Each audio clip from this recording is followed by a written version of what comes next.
Allez, midi 29 mooy doog a jot, on va enchaîner avec la deuxième partie. On est en train d'installer Jamila. Ça aussi c'est un problème par rapport ak handicap bi nga xamante ni moo ngi koy dund. Merci Passepartout ci jàppale gi.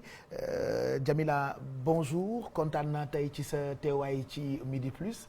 Ma bàyyi la nga nuyoog téléspectateurs yi balaa ñuy raconter un peu ton histoire. dëgg la, bonjour Pape Cheikh. Et maa ngi nuyu téléspectateurs yu ñuy suivre à travers la TFM. maa ngi nuyu ñëpp. yaa ngi nuyu ñëpp. tey nekkoo ci TikTok bi quoi, ci télé bi nga nekk. parce que day cartonné ci TikTok. dañuy waxtaan ci li nga xamante ni yaa ngi ci. un combat booy mënee mu ngi bëgg a yàgg. ñu jagleel ko ñi ñu tuddee les personnes de petite taille. tubaab naan ko nanisme. bëri na ci ay nit yoo xamante ni dal na leen mais d'abord est-ce que mën nga ñu nettali sa histoire bi nga juddoo ba tey raconte-nous bi nga juddoo màgg nga gis peut-être sa ay morom di njool yow nga des ba tey ci taille bi nga am. raconte nettali ñu parce que dama bëgg tey ñu découvrir force bi nga xamante ni am nga ko. ba voilà fenatal handicap bi. di vivre comme ñëpp. ba mu lay jural ascension boo xamante ni dëkk boo dem ni ñu lay tëralee sax tu as l'impression que ci dëkk yooyu nga dëkk Jamila. C'est vrai. Donc comme ni nga ko xamee man je suis née avec une malformation. Des membres inférieurs.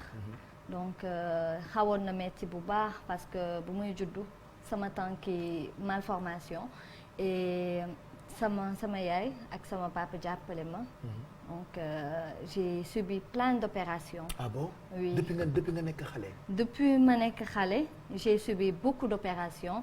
Je peux dire que sama partie temps bi yëpp hôpital laa ko def. Depuis nga nekk bébé. Depuis ma nekk bébé. xanaa sa papa ak sa yaay ñoo la ko nettali parce que am na yoo xamante ni fàttaliku loo ko certainement mais am na yooyu fàttaliku en même temps. Bien sûr sama yaay ak aussi sama papa.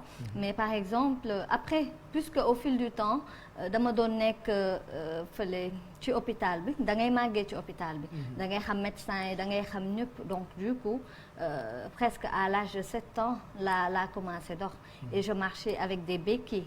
Et gis nga tey par la grâce de Dieu. soxlawuma béquille donc maa ngi dox normal. Et vraiment pour dire que aussi la médecine au Sénégal a beaucoup évolué. Mais au-delà de médecine bi lan moo jotoon a nekk sa force parce que ba 7 ans doxuloo ba 7 ans daanaka hôpital nga dëkkoon opération sur opération. Ouais. Hospitalisation sur hospitalisation.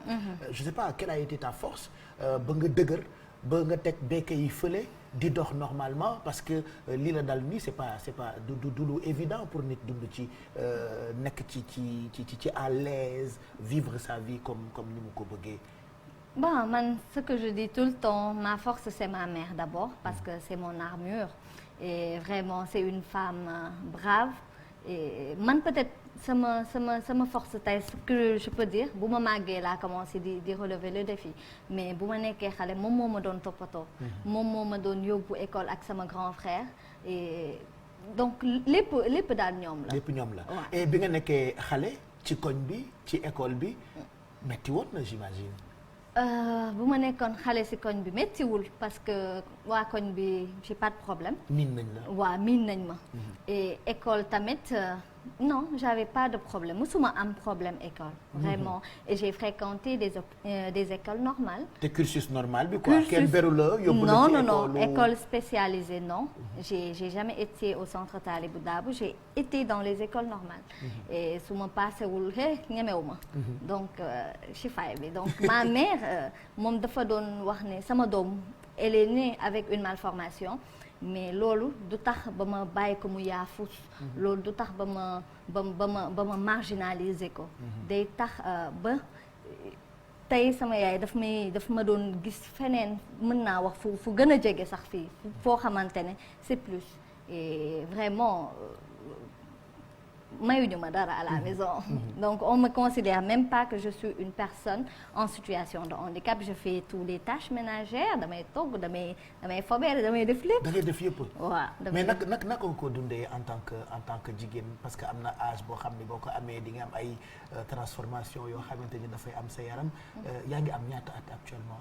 donc maa ngi Pape Cheikh. dama bëgg ñu waxtaan rek parce que exemple nga mënoo xam sax ñi ngay dooleel. dëgg la ci boo dee nettali sa histoire. oui donc léegi maa ngi màgg vraiment maa ngi màgg. nee nañ âge jigéen kenn bu mu ko joxe. c'est pas grave. waaw donc maa ngi màgg et vraiment comme tu as dit c'est après soo màggee tu sens que ne y a un problème man bu ma nekkee xale j'ai jamais senti que j'étais pas pareil vraiment c'est quand j'ai grandi ba ma bëgg a dugg ci milieu peut-être bu ma bëgg a liggéey mooy audiovisuel foofu laa sentirais que ne y a un frein. c'est-à-dire lan moo nekkoon frein bi.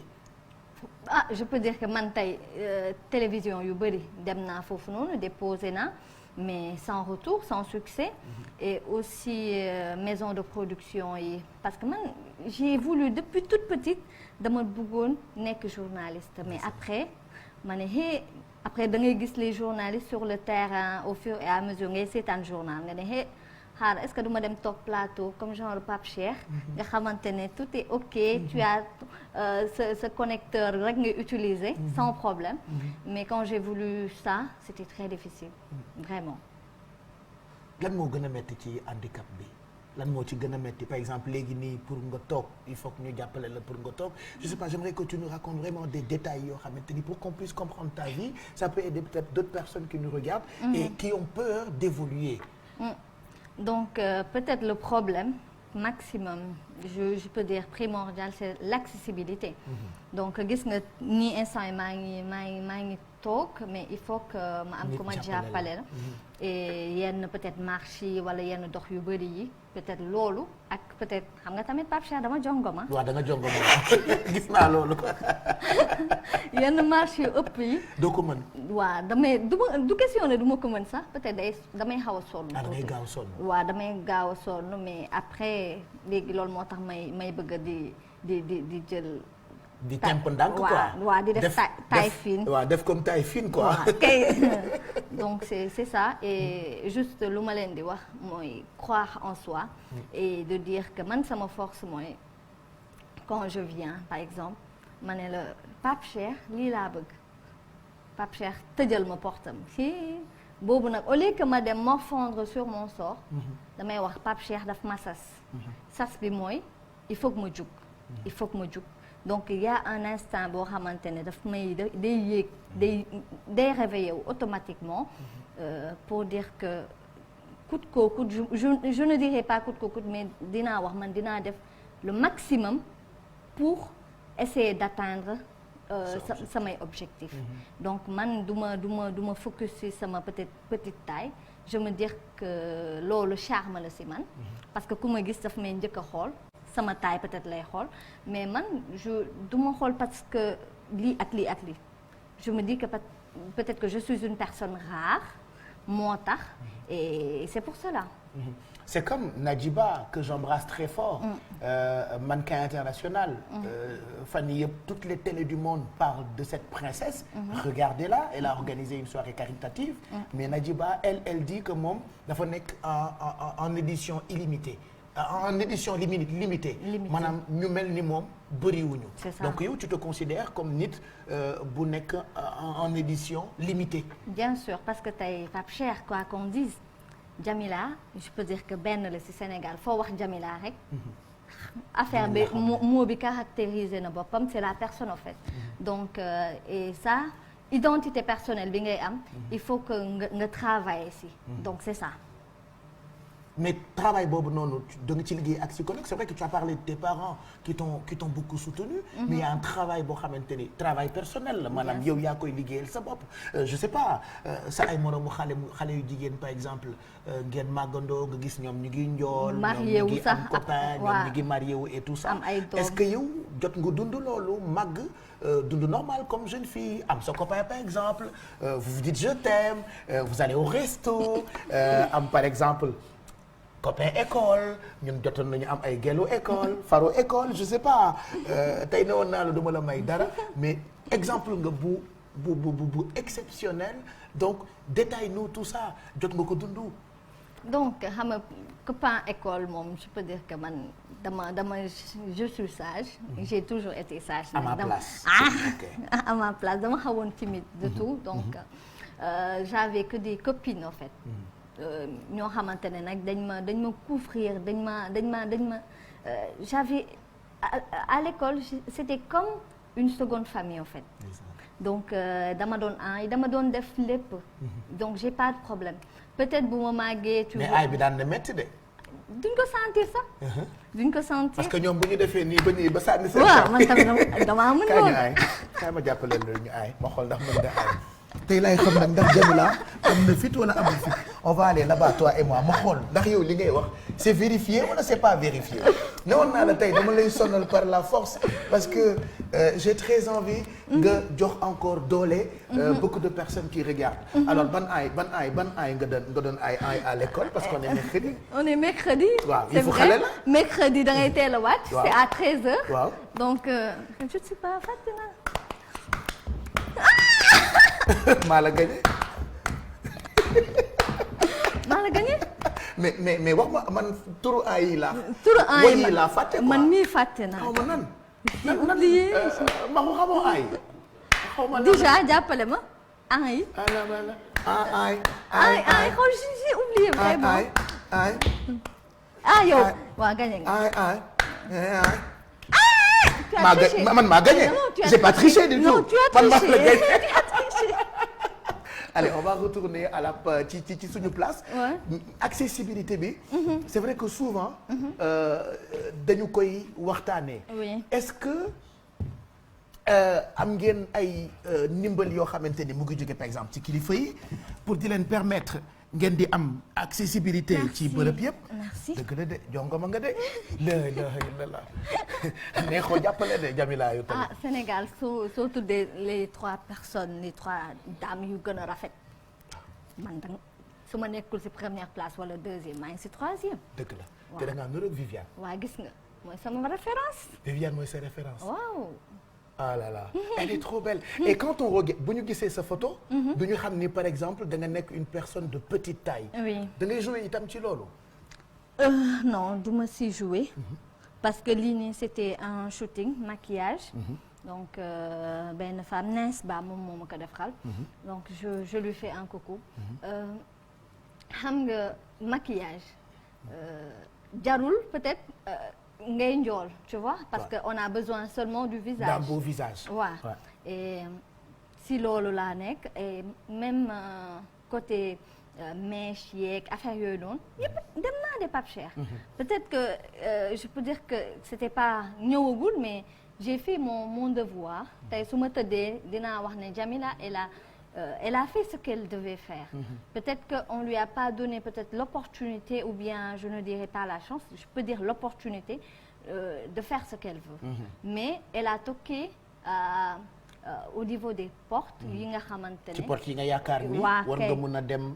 pour def sa passion. parce que demuloo di ñaan. waaw demuloo di yolwaan. tey boo gisee ñi ñu tuddee personne de petite taille. tubaab naan ko nanisme. boo demee France am nañu Minimati. oui qui est une star. une star. voilà on mettra des images yoo xamante ni elle fait partie de ñi def combat comme combat bi ngay mener. bien sûr regarde tous ces enfants. dañu amee li ñu tuddee nanisme. terewu leen quand même. ku ci nekk di wane sa passion. Mimimati par exemple bokk na ci actrice yi gën a mag France fii ci àdduna sax laay wax quoi. Joséphine Ange Gardien. Les gens regardent cette série. waxuma en France mais partout. Elle fait ses collaborations avec vraiment les grandes marques c'est-à-dire combat yu mag yëpp moom moo koy mener. Tu te vois en elle. bien sûr déjà c'est mon idole. Je regarde Ange Gardien. Et depuis toute petite et je voyais que ne ñu ngi jël nanisme bi def ko comme parce que elle venait elle réglait les problèmes parce que Ange Gardien soo ko seetaanee mooy Pape Cheikh am na problème elle vient tac comme une magie elle te règle le problème tu vois moom utiliser wuñ ko pour ay reetaan et moi c'est ça que je dis au niveau des maisons de production ici au Sénégal bu nekkee Jamila la ñuy xaar que muy muy def ay affaire comédie affaire yooyu affaire reetaan dénigré man je suis pas actrice dans ça. Qu'est-ce que ça te fait quand tu vois ay personnes de petite taille du Sénégal kese c'est partout dans le monde. dañ leen di reetaan. dañ leen di filmer. am na baat bu ñuy wax ci suba ba tey sañu ma ko wax mais. dinaa nekk à l'aise pour wax ko ci kanam. dañuy wax tungune. yow baatu tungune lu mu lay def.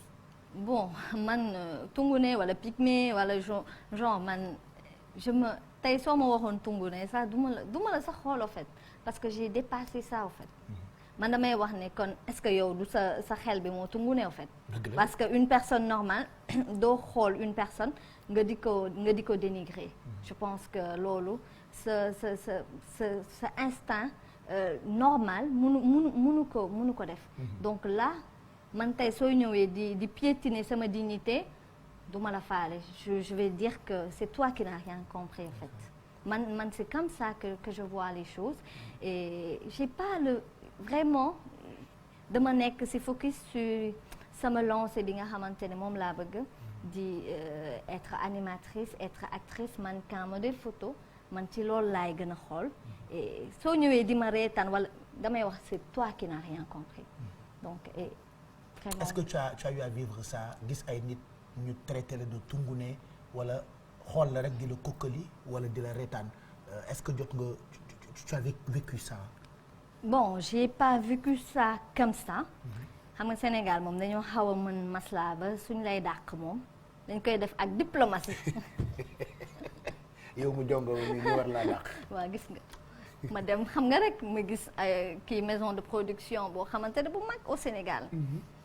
ma dem fëgg rek xam nga dama am fit. waaw ma ñëw bonjour j'aimerais bien jouer ni ak. da ngaa dégg tubaab. non damay jéem rek. waaw après ma ne leen je viens pour postuler j'aimerais bien être actrice tout ça ñu ne ma waa d'accord parce que dama gisoon ci annonce bi comprendre le français ah bien. waxuñu élancé waroon nañu wax ci annonce bi. kenn bind ci élancé man tam ma dem waaye bu ma demee sama petite taille bi moo ma boule mais bon. mais ñoom nag mënoon nañu la jël quand même. mais bon sama alhamdulilah. je peux dire que suñ ma jëloon est-ce que du ma nekkoon ci foofu rek. dëgg la de. mais le fait que jëluñu ma. loolu ça m'a forcé. ouais mais à me battre parce que bu ñu la jëloon tamit bu ñu taxawee di filmer du ñu gis li ñuy filmer. tu as tout compris tu as tout compris wala pour utal ma jëkkër xam nga man dama bëri affaire. waaw donc man j'accepte pas yenn rôle yi. day metti déjà accolade bi affaire yooyu noonu day xaw metti. man déjà bi ma lay accolade sonn naa aussi gis nga loolu. mais quand même c'est ce qui fait ton charme. comme ça. Tu dis cette force que tu as avec cette beauté machallah je touche du bois c'est-à-dire yàlla je comprends encore que bu la mayee li nga gën a bëgg. mën na la ci tegal leneen loo xamante ni xëj na du la neex et depuis un moment tu as commencé un combat boo xamante ni yaa ngi def ay plaidoyer un peu partout à travers ay dëkk. dem nga fi Kinshasa bu yàggul. tu vas nous raconter cette histoire. ak sa association.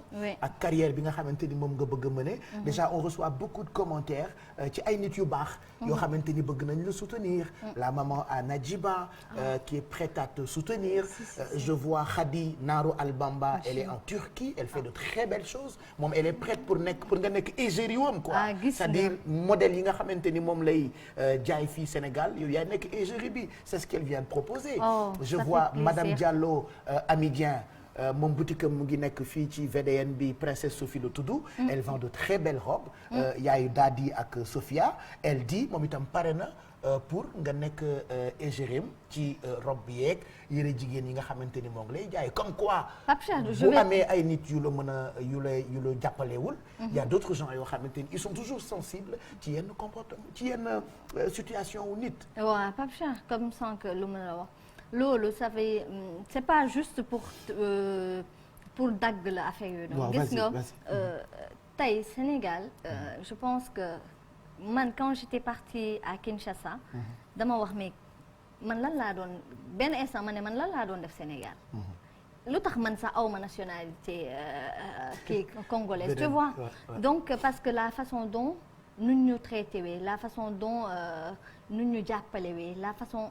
écoute bi nga xamante ne am nañ ko les autorités étatiques foofu noonu accessibilité bu ñu am alors que fii c'est tout à fait un problème alors que fii ce sont des combats yi nga xamante ne soo amul mental de fer da ngay tu vas craquer tu vas laisser tomber wala tu vas aller si loo xamante ne lu neexul yàlla. Il t'est arrivé de craquer? Ça m'arrive de temps en temps mais tu craques pourquoi?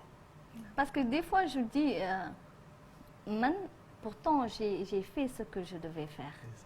Je suis partie, j'ai toqué, j'ai des idées, mais quand je viens, à chaque fois tu sens benn refus boo xamante ne la personne peut-être bu ngay gis muy def affaire boobu noonu tu te dis que mën nga ko est-ce que sax dàqoo ko et xaw ma ndax dañuy xaw a ragal mën na nekk aussi un Pape Cheikh parce que xam nga on dit que les personnes en situation de handicap yàlla du la may lépp xañ la lépp xam nga dañoo am tet nag macha allah donc du coup am na ñoo xamante ne dañuy ragal mais man côté bu may wax yàlla sa wërsëg kenn mënu ko laal tey Pape Cheikh lu mu war a am Jamila mënu ko xañ lu tax Pape Cheikh tey di soxore Jamila lan donc amul sens en fait nit yi dañuy wax dañoo gëm yàlla mais je pense que des fois da nga naan des na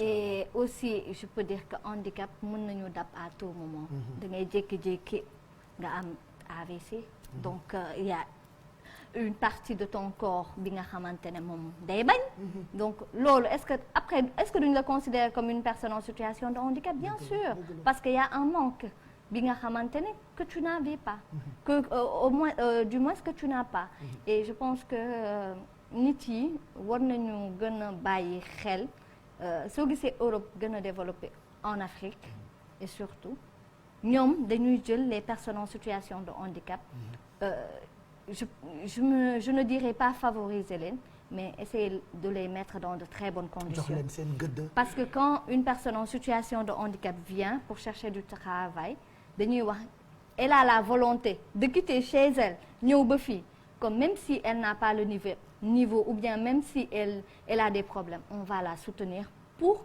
que mu aller de l'avant. Tey soo waxee ni par exemple Jamila soo ko tëjalee porte après nga ne non à la mendicité Jamila tey su amul ku koy jàppale famille bu koy jàppale Jamila su amul source de revenu est-ce que du ma dem taxaw buntu place de l'indépendance taxaw xaar ku génn buntu banque yi gënuma leen tu vois ñii di taxaw les personnes en situation de handicap di taxaw ci banque yi gënuma leen peut-être chance bi ma am mooy nga am famille bi nga xamante ne dañ laa teel a couvrir teel a jàppale la et loolu soo waxee nit ki bul yelwaan il faut nga jox ko loo xamante ne dina ci am mën a gagne-pain yoo xam nga Sénégal même benn salaire ça c'est tout à fait un problème surtout nag nit ki amul salaire léegi nag bëgg nga solu jigéen nga man Pape Cheikh dama bëgg lu baax xam nga da ngay def ba mu baax da ngay sañse da ngay def lii da ngay bëgg a dem resto yooyu léegi nag soo amul loolu comment tu vas faire boo dem resto koy àndal sama sœur laay àndal ak samay xarit. On va retrouver Mamadou Ndiaye. Déjà Jamila, elle cartonne sur TikTok par exemple. Elle fait de très belles vidéos. Moi quand je te vois ak sa ay vidéos ngay créer ay contenus, je suis tellement fier. Mamadou Ndiaye, on a parlé de Mimi Mati, mais il y a pas que Mimi Mati. Am na yeneen exemple yoo xamante ni mën nañu leen jël. Il y a Zion Clark qui a 22 ans, qui est né sans jambes, qui est athlète lutteur professionnel, qui a su dépasser sa condition et se distinguer de son sport. Son parcours est source de motivation comme parcours ki nga xamante ni moo di Jamila. Donc motivation ak inspiration pour tous. Moom devise mooy pas d'excuses. Voilà et quand j'ai lu ça je me suis rendu compte que Jamila comme noonu la mel, n'est-ce pas? Effectivement moom Zayen di ab américain wax nga ko am 22 ans vidéo ñu ngi ko xamee grâce à Instagram ba actuellement nii ñëpp di relayer vidéo yi nga xamante ni source de motivation la pour les personnes en situation de handicap mu nekk loo xamante ni actuellement nii elle fait le buzz depuis États-Unis xam nga internet amul frontière je pense vidéo bu disponible mën nañ ko partager ak téléspectateurs yi surtout ak Jamila moom nga invité tey. Allez on regarde.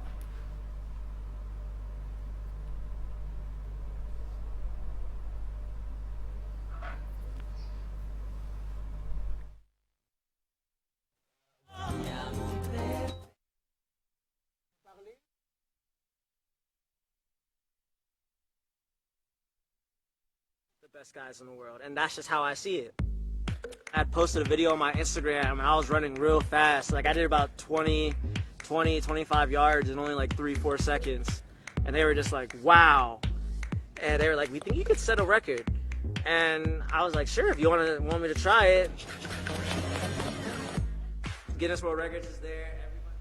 Voilà, c'est un petit extrait El Hadj ci Zayen mi nga xamante ni tey prétexte bi mooy Jamila mi nga invité, mais surtout gis naa ne ci internet yi ñëpp a ngi koy encouragé di wax ni comme ni mu ko waxee rek nii la àddina mel combat la pour ñëpp.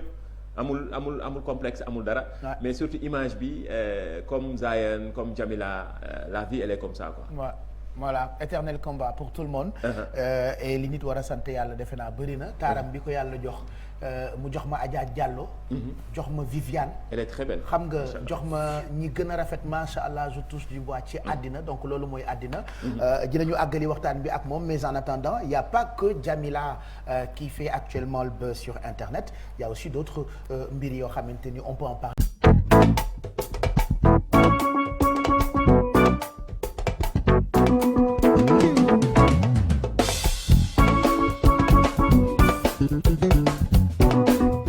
Merci d'être avec nous ñu ngi leen di ñaanal bëccëg bu neex ci télévision Futur Média. On enchaîne avec la dernière partie de Midi Plus laata ñuy joxe antenne bi avec les équipes de Tata Mia pour li nga xamee ni moo di Wareef Eva Tra Mami Diop ak thème yu am solo yi nga xamee ni ñoo ngi koy développé ba ca kanam Aba ak équipe am ci seetu Sénégal ngeen mën a enjoy jeexitalu 2021 ci télévision Futur Média. Donc tous les jours nous recevons vraiment ay invités ci wàllu bu ne tey ma fàttaliwaat leen ni ñu ngi ànd ak ki nga xamante ni moo di Jamila trop belle waaye itam doon jàmbaar et puis elle mène un combat boo xamante ni mu ngi ci bopp ba tey ak association bi mu tuddee Andi Force. Oui, elle a beaucoup de force. Elle nous raconte sa vie depuis tout à l'heure puisque nous autres dañuy waxtaanee ay tranches de vie yoo xamante ni daanaka exemple pour Sénégal yëpp sa enfance c'est vrai que neexoon na parce que toppatoo nañu la bu baax.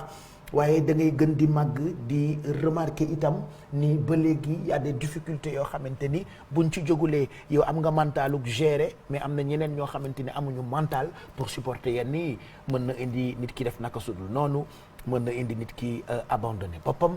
mën na indi ay suicide ak yu ñaaw yoo xamante ni buñ ci teeloon a jóg nit kiy dund handicap bi dina mën a évoluer par exemple comme Jamila. Bien sûr déjà. Le 3 décembre passé, c'était la journée mondiale des personnes handicapées. Donc, vous voyez, ces genres de journées, c'est pour beaucoup plus dire il faut avoir confiance en soi. C'est pas que Jamila qui a cette force. Et au niveau tout le temps de la famille, Pape Cheikh, ce que je peux dire, c'est que la famille, elle est très importante. C'est la base du tout. Parce que ñoom ñoo la soutenir. ñoo ma soutenir ba tey bu ma mon enfance j'avais pas de problème. Mais bu ma màggee laay commencé di am ay problème. bu ma màggee laa nekk di am problème su ma tëddee du ma nelaw. Pourquoi doo nelaw? Parce que des fois tu te dis pourquoi? Alors que Pape Cheikh j'ai envie de réussir. Pape Cheikh j'ai envie de ramener de nouveau ma mère à la Mecque. J'ai envie sama yaay fu mu ne mu kontaan mu nawloo mu bég ci biir xolam je sais qu'elle est contente mais mu bég encore ci biir xolam que mu wax ne mu am fierté non je comme sais yeneen doom yi ñuy wax ni c'est des enfants entre guillemets normaux tu vois alors que tu es normal alors que man loolu dama bëgg sama yaay fu ma xam naa ne je suis sa fierté déjà mais bëgg naa mu chaque jour rek muy gën a sant yàlla chaque jour muy ndamoo avoir une doom ju mel ni yow doom ju mel ni man et bëgg naa ko defal bëgg naa ko teral et bëgguma ñaan bëgguma def naka sudul noonu bëgguma dama bëgg a def ni liggéey ñàkk comme sama yeneen frères yi ak sœurs yi je veux la faire plaisir je veux qu'elle sache que tey c'est pas Jamila qui est ici c'est elle donc c'est ma mère moom moo ma jàppale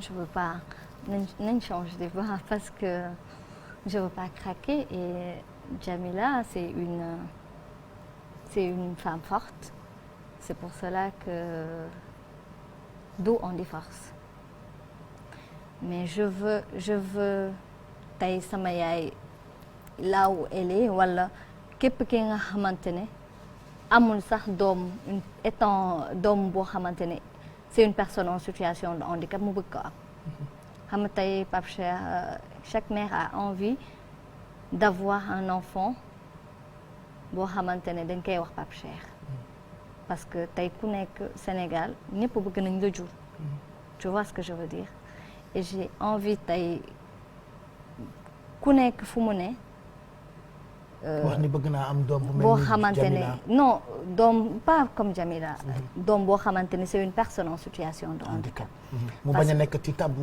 mu bañ a nekk ci lu mu bañ a nekk tabou mu bañ a nekk lu ñu marginaliser leen seen kër yoo xamante ne tey am na ñoo xam ne suñu amee ay doom yi nga xamante ne ce sont des personnes en situation de handicap dañ koy nëbb dañ leen di indil problème ci seen ménage dañ leen di surmener ba amour xale bu mu war a am du ko am dañuy wax ni dafa ay gaaf sax ouais elle est poisseuse c'est ça qu'on dit on indexe directement la mère alors qu'un enfant on le fait à deux mais problème su amee rek dañuy wax yaay ji la donc c'est elle a vécu ça naturellement parce que kër gu mag la famille polygame donc et c'est normal mais loolu c'est ça qui l'a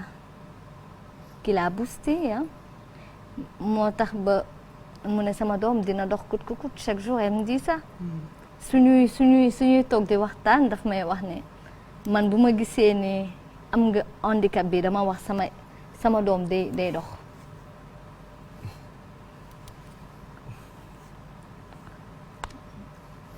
loolu moo ko gën a may courage au fait et courage boobu noonu mu am tey dama ko bëgg delloo au fait mu xam ne sama yaay sama nawla la au fait tu vois ce que je veux dire sama nawla la et bëgguma damaa bëgg mu gën a chaque day wax lu tax sama doom yëpp nekkuñu sax en situation de handicap loolu laa bëgg. ñi nga bokkal ñëpp amuñu handicap. amuñu handicap et je suis la cadette. yaay caat. maay caat. donc bëgg naa tey famille bu nekk nga am doom nga ne bëgg naa am doom boo xamante ne c'est une personne en situation de handicap parce que. tellement tu as envie de procurer beaucoup de fierté à ta mère. beaucoup de fierté nga xamante ne du ma ko sàcc du ma ko fen dama koy ñàkk jëriñu jox ko. comme yeneen doomam yi ñu koy def. parce que tey Pape Cheikh j'ai grandi pourquoi tey war naa mën a defaral sama yaay. war naa mën a liggéeyal sama bopp ma amal sama bopp sama oto. ma amal sama kër. nga xamante ne ma nekk ci kër boo xamante ne man ak sama jëkkër. tu vois mais Sénégal dañ lay famille même tey su ma bëggante exemple je vais prendre exemple de toi puisque tu es là. tey soo waxee da ngaa bëgg Jamila ça des fois tu as honte de t'afficher avec Jamila. Pourtant Jamila jabar yu nga peut-être excuse-moi du terme les filles que tu as côtoyées je peux dire que je mettrai ma main au feu. dàquñu ma. tu vois ce que je veux dire. donc mais dañuy am gêne pour t'afficher même avec. Love story en cachette yooyu noonu. donc tu n'as jamais eu de relation d'amour genre bëggante comme sa morom yëpp. non parce que dañuy làqatu. et man j'ai pas besoin de ça. j'ai besoin de vivre j'ai besoin de m'épanouir. j'ai besoin d'être. au resto. Mon cœur n'est pas handicapé. L'handicap c'est pas et ça je le prends même pas comme handicap je le prends comme atout en fait. Je le prends comme atout. C'est pas le cœur qui a des problèmes. Donc je peux dire que c'est la société man des fois je me dis que c'est la société qui a des problèmes mais man awma problème je pense que l'essentiel maa ngi koy def maa ngi sangu maa ngi def lu ma war a def maa ngi sol lu baax maa ngi essayer xeeñ neex donc pourquoi duñ ma bëgg présenter wala pourquoi c'est un problème quand tu veux épouser une personne en situation de handicap donc il faut que ça cesse parce que ay jigéen lañ te en plus jigéen ñu jongoma donc ouais. Journée mondiale bi ñu jagleel personnes yi dund ak handicap c'était le 3 décembre on en a parlé d'ailleurs dans Midi Plus le 25 décembre avec ton association yéen a ngi organisé tu veux yaa ngi def don pour dem jox ko ay xale oui pour faire des cadeaux je pense que c'est une occasion pour les gens qui nous regardent gën a xam sa association tout ce qui est adresse tout ce qui est contact lan nga prévoir def le 25 décembre déjà Pape Cheikh man à un moment donné j'étais dans un centre pour des personnes en situation de handicap tout à l'heure je t'ai dit que nga nekkoon ci centre bi oui je suis la cadette bu may judd presque fekk paa bi jël na retraite à un moment il ne pouvait plus payer les frais hospitaliers donc ñu bind xam nga dañ lay wax bindal présidence bindal lii ak lii ak lii bind y a pas jàllul après lañ ma yóbbu ci benn centre boo xamante ne ay sœurs ñoo fa nekkoon pour les enfants handicapés on te suit on t'amène à l'hôpital et comme genre centre boobu noonu tey laa bëgg a def la même chose Inch'Allah donc dem parce que man je me rappelle Noël tu voyais pas les Sénégalais excusez-moi doo leen gis tu voyais que des têtes étrangères ay tubaab ay ñeneen ñëw di leen jox ay cadeaux ci centre bi waa ay cadeaux passés avec nous Noël alors que Noël c'est pour les enfants Noël c'est pour tout le monde et je pense que chaque enfant doit sourire le jour de Noël et c'est par rapport à ça que l'association Handiforce veut faire un collecte de dons de cadeaux un enfant un cadeau Inch'Allah donc association bi mu ngi tudd Handiforce peut-être ñu joxe numéro de téléphone adresse ou fu ñu la mën a jàppale d'accord donc 77 c'est le numéro de téléphone c'est 77 936 28 04 936 28 04 28 04 voilà pour contacter l'association 77 oui. 936 28 04 04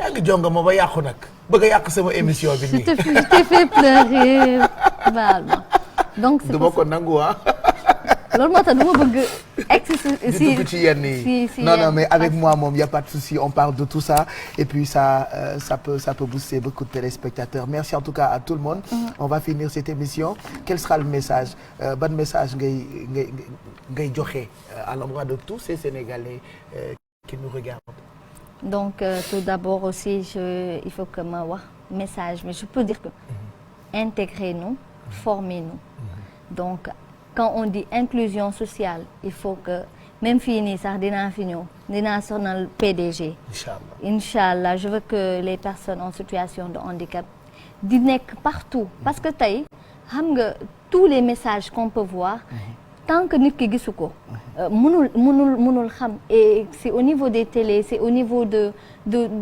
si chaînes yi nii la ñuy gën a booster la ñuy parce que tey avoir Jamila sur un plateau en faisant l'animation dama lay dog foofu Ndella Madior Diouf Ndella que j'aime beaucoup sama xuloo waale la mais je l'aime tellement maa ngi moom mënuñu bàyyante voilà nee na elle te prend comme animatrice à Safir FM Dakar de 15h à 17h du lundi au samedi ça fait plaisir voilà maanaam liggéey taxaw na waaw elle va te recruter et après l'émission tu vas la contacter Ndella Biram Mbaru madame le maire ñu ngi koy nuyu di ko ndokkeel moom itam elle est très sensible ci combat wu jigéen ñi voilà on reçoit tellement de messages de ay nit yu baax yoo xamante ni pare nañu pour te soutenir ci sa carrière mais pour jàppale la ci combat bi pour jàpp itam ci sa association et loolu mënuñu lu dul di ko rafetlu donc rendez-vous le 25 décembre avec toi je laisse terminer ta phrase li nga doon wax léegi waaw donc pour dire que intégrez-nous amenez-nous parce que tey lépp li nga xamante ni gisu ko nit lu mu gisul lu mu yëgul est-ce que dina ko mën a faj mënu ko faj et si côté boobu laay remercier toutes les personnes qui me soutiennent qui m'ont soutenu jusqu'à présent mention spéciale aussi au ministre Matar Ba moom moo ñu jëndaloon les billets d'avion par rapport à Kinshasa à la journée spéciale le ministre Matar des sports nit ku baax la parce que quand tu partais là-bas kenn yëgu ko woon donc soutien bi metti woon na mais heureusement mu dimbali la yëgoon nañ ko on a écrit au niveau de la maison de la culture ministère de la culture xoolal je me perds même xam nga ministère de la culture affaires yi nee nañ am na appui mais gisaguñu appui ministre monsieur le ministre gisaguma appui bi de ci jàpp inchallah donc tu as été soutenu par Matar Ba j'ai été et tu as été à Kinshasa oui. Tu as retrouvé là-bas d'autres personnes de petite taille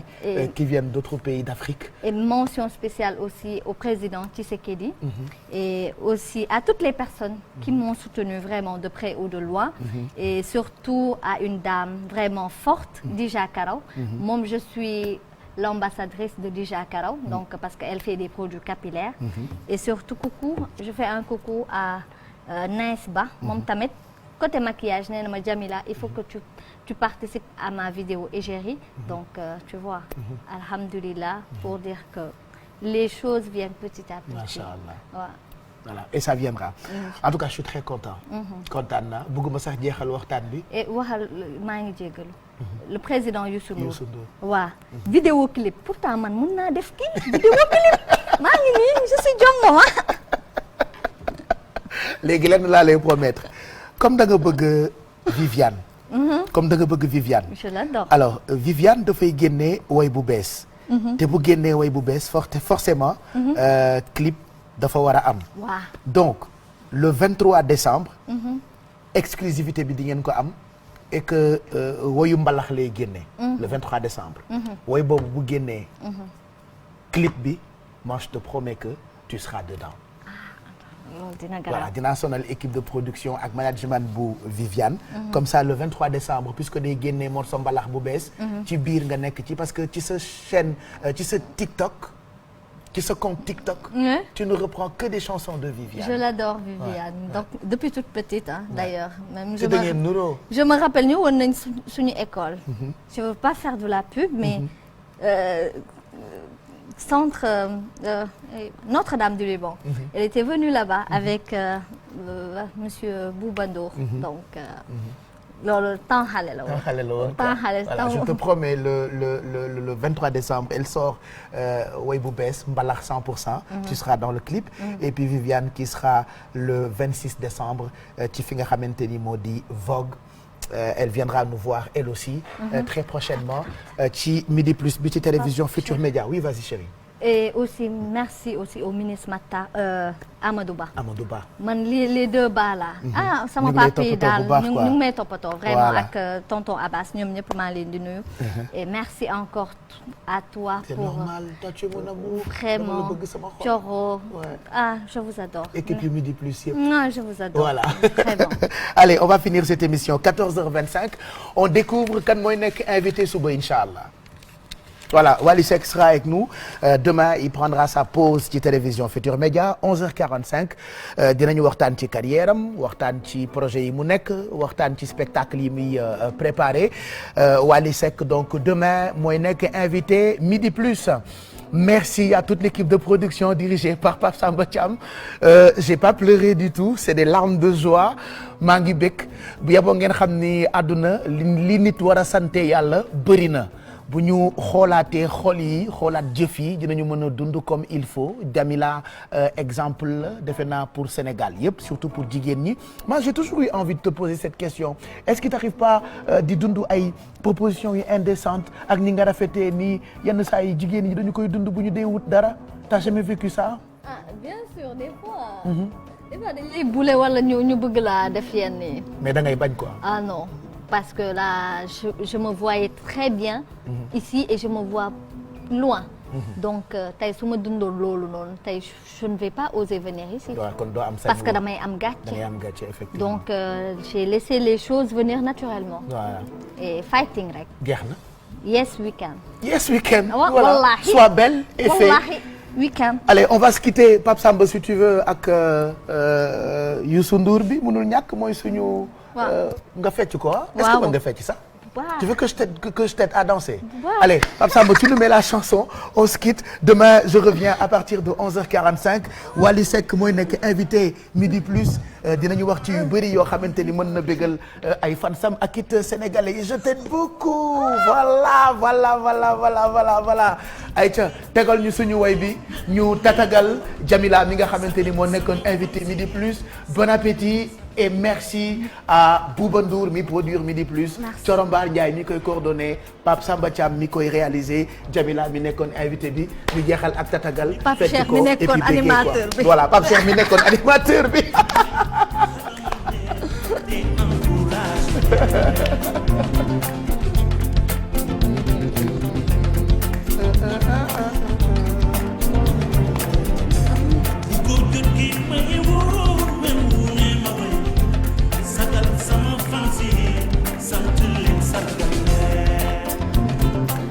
non xaaral ma topp noonu pour mën a tolloo ak yow.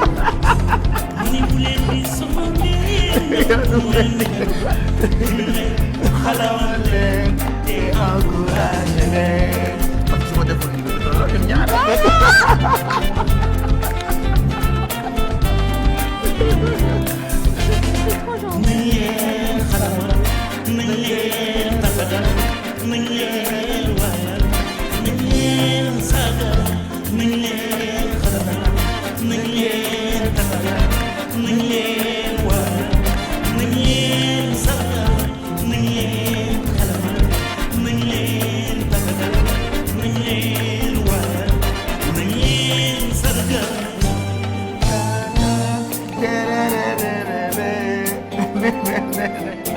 Je vous salue avec tous les honneurs pour cette vie bonheur.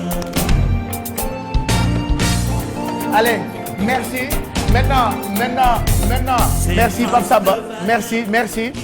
Maintenant Bouba Ndour il dit comme Jamila dafa bëgg a nekk animatrice dañuy seere ci moom mu tëj émission bi comme si moo doon animé Midi Plus.